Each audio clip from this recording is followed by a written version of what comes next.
Assalamualaikum warahmatullahi wabarakatuh. Perkenalkan, nama saya Putri Rinjani dari Universitas Pancasakti dengan Fakultas Pendidikan Ekonomi C. Saya akan menjawab pertanyaan dari Bu Eka. Untuk memenuhi kebutuhan nilai, ini ada soal yaitu jelaskan arti filsafat dan makna pendidikan. Yang kedua, ceritakanlah sejarah perkembangan filsafat. Yang ketiga, jelaskan hubungan antara filsafat, manusia, dan pendidikan dalam upaya perkembangan sumber daya manusia. Yang keempat, ada jelaskan bagaimana hakikat diri dan keberadaan kita sebagai makhluk hidup alamiah dan sosial di lingkungan kehidupan kita. Jelaskan arti filsafat dan makna pendidikan. Dalam Kamus Besar Bahasa Indonesia, filsafat adalah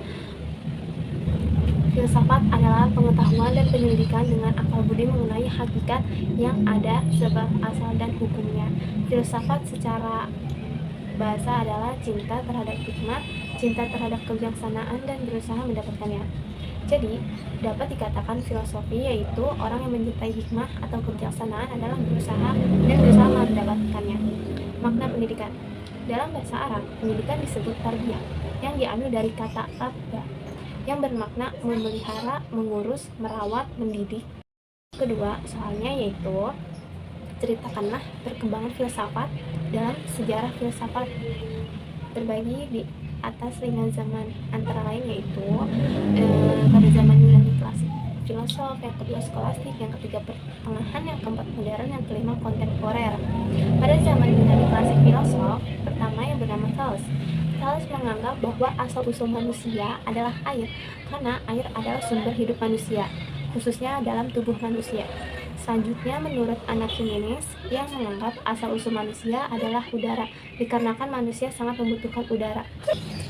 Adapun yang menurut Anaximenes yang mengungkapkan bahwa asal-usul manusia itu adalah apeiron atau tak terhingga, karena ia merasa bahwa sesuatu yang tidak terhingga itu adalah kekuatan. Yang terakhir itu menurut Democritus beranggapan bahwa asal-usul manusia itu adalah atom.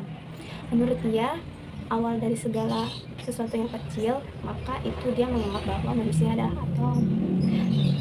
Yang kedua, pada zaman skolastik. Pada zaman ini, tema sentralnya adalah mencoba merasionalkan penentuan dari zaman Yunani kuno.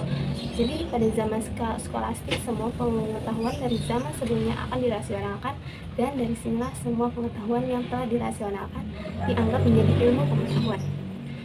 Dari zaman ini pula, terdapat pemikir-pemikir yang menyampaikan pemikirannya dengan banyak, seperti halnya Socrates yang mengeluarkan sebuah pemikiran tentang dialektika atau tata cara dalam bicara. Selanjutnya adalah Plato mengeluarkan pemikiran tentang ide-ide. Adapun Aristoteles yang mengembangkan pemikiran mengenai teori gerak atau yang sekarang bisa dikatakan dengan fisika. Dan yang terakhir adalah Pythagoras mengeluarkan pemikiran mengenai bilangan, biasa juga disebut dengan matematika. Yang ketiga itu ada zaman pertengahan. Pada zaman ini biasanya juga dikatakan dengan kaum filsafat, karena otoritas gereja. Jadi pada zaman ini ide-ide dari gereja lah yang sangat mendominasi, sehingga manusia di zaman ini benar-benar buta akan filsafat. Maka dari itu zaman ini disebut dengan kaum filsafat. Yang keempat, pada zaman modern pada zaman ini bisa juga dikatakan dengan Renaissance atau pencerahan, yang bertema mengembalikan manusia menjadi manusia atau mengembalikan berpikir manusia. Di zaman ini semua otoritas gereja sudah hilang, sehingga semua manusia tidak lagi kelam akan filsafat, dan dari sini pula semua ilmu-ilmu yang ditanamkan dari zaman sebelumnya akan dikembangkan, sehingga dari pengetahuan timbullah ilmu pengetahuan baru atau ilmu pengetahuan yang berdiri sendiri. Yang kelima, pada zaman kontemporer. Pada zaman ini kita sekarang berada, yang dimana perkembangan ilmu pengetahuan yang semakin besar mulai dari pelosok daerah hingga ke kota-kota besar lainnya. Pada zaman ini kontemporer inilah semua ilmu pengetahuan tinggal harus dengan mempertanggungjawabkan apa ilmu tersebut benar atau salah, seperti contohnya sains dan teknologi. Pada zaman ini biasanya juga disebut zaman ujung jari. Soal yang ketiga, jelaskan hubungan antara filsafat, manusia, dan juga pendidikan dalam upaya mengembangkan sumber daya manusia.